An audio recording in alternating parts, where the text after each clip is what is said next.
Cabbage ಪಲ್ಯ ಮಾಡಲು ಬೇಕಾಗಿರುವ ಸಾಮಗ್ರಿಗಳು: ಕ್ಯಾಬೇಜು, ಹಸಿಮೆಣಸಿನ್ಕಾಯಿ,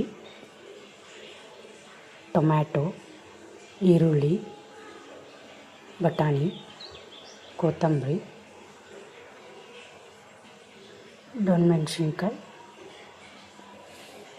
ಮಸಾಲ ಪದಾರ್ಥಗಳು: ಬೇಳೆ, ಕಡಲೆಬೇಳೆ, ಜೀರಿಗೆ, ಸಾಸಿವೆ, ಸಾಂಬಾರು ಪೌಡರ್, ಅರಿಶಿಣ ಮತ್ತು ರುಚಿಗೆ ತಕ್ಕಷ್ಟು ಉಪ್ಪು.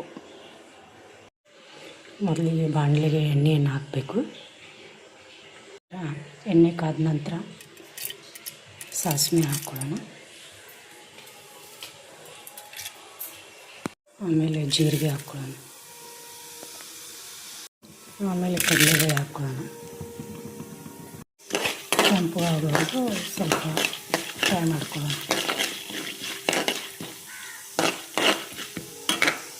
ನಂತರ ಹಸಿಮೆಣಸಿನ್ಕಾಯಿ ಹಾಕ್ಕೊಳ್ಳೋಣ.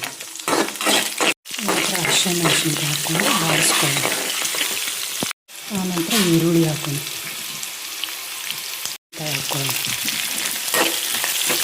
ಆದ ನಂತರ ಬಟಾಣಿ ಹಾಕ್ಕೊಂಡು,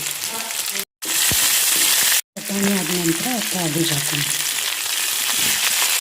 ಕ್ಯಾಬೇಜ್ ಹಾಕಿಬಿಟ್ಟು ಸ್ವಲ್ಪ ಬಾಡಿಸ್ಕೊಳ್ಳೋಣ. ಸ್ವಲ್ಪ ಟೊಮೆಟೊ ಹಾಕೋಣ.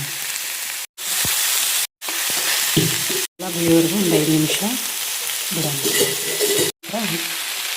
ಅರಿಶಿನ ಹಾಕೋಣ.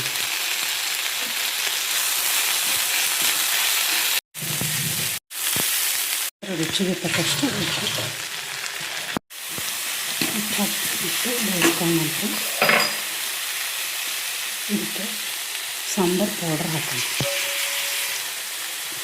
ಪೌಡ್ರ್ ಹಾಕಿಬಿಟ್ಟು ಬಾಡಿಸ್ಕೊಳ್ಳೋಣ.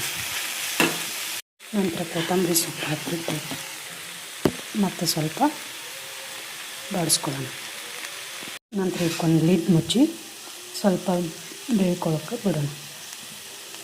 ಲೋ ಫ್ಲೇಮಲ್ಲಿಟ್ಟು ಲಿಡ್ ಮುಚ್ಚಿ ಬೇಯಿಸ್ಕೋಬೇಕು. ಇದು ರೆಡಿಯಾಗಿದೆ ಕ್ಯಾಬೇಜ್ ಪಲ್ಯ. ಚಪಾತಿ ಜೊತೆ ತಿನ್ನೋಕ್ಕೆ ಕ್ಯಾಬೇಜ್ ಪಲ್ಯ ರೆಡಿ. ನೀವು ಟ್ರೈ ಮಾಡಿಬಿಟ್ಟು ನೋಡಿ.